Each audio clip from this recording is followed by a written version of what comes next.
አሰላሙ አለይኩም ወራህመቱላሂ ወበረካቱ። ውድና የተከበራችሁ የኔ ቤተሰቦች እንዴት ናችሁ? ደህና ናችሁ ወይ? እኔ ያለሁላችሁ አልሐምዱሊላህ። እናንተስ እንዴት ናችሁ?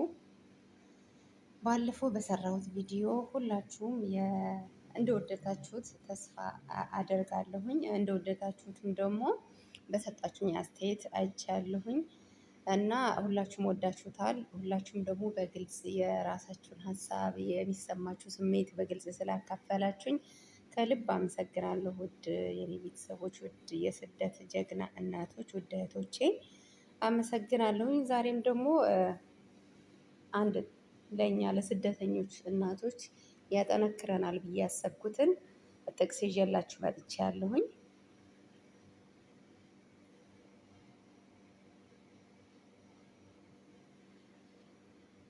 ውድ ቤተሰቦቼ እኔ የሚሰማኝ ልክ እናንተ ያካፈላችሁኝ አይነት አስተያየት ላይ ያየሁትን የአስተያየታችሁ አይነት ስሜት ነው እኔ የሚሰማኝ ማለት ነው። እና ሁላችሁም ከልብ አመሰግናለሁኝ።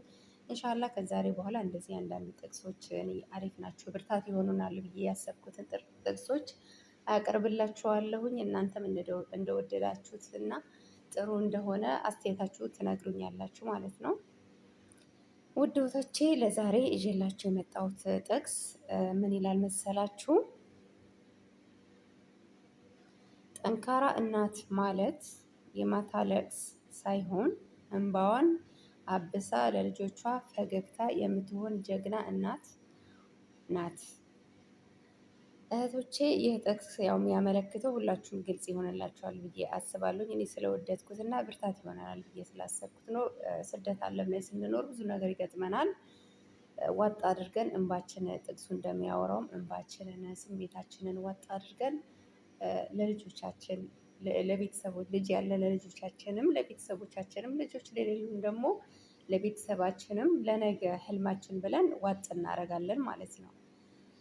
እና እኔ ጥቅሱ ተመችቶኛል። እንደተመቻችሁ ደግሞ ወይም እንዴት እንደሆነ ብቻ አስተያየታችሁ እንደምትሰጡኝ ተስፋ አደርጋለሁኝ።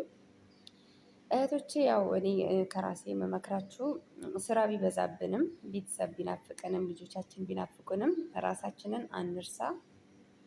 ጤናችንን ለልጆቻችን ያስፈልጋቸዋል ማለት ነው። ምክንያቱም እኛ እዚህ ብዙ ነገር እያሰብን ራሳችንን እንጎዳለን፣ ብዙ ጊዜ ስደት ያለን ሰዎች ማለት ነው። እና የእኛ መጎዳት ደግሞ ብዙዎች የሚጎዳቸው ሰዎች እንዳሉ አንደኛ ለልጆቻችን ከዛ ደግሞ ለቤተሰቦቻችን እና ራሳችንን መጠበቅ እንዳለብን ነው እኔ የሚሰማኝ ማለት ነው።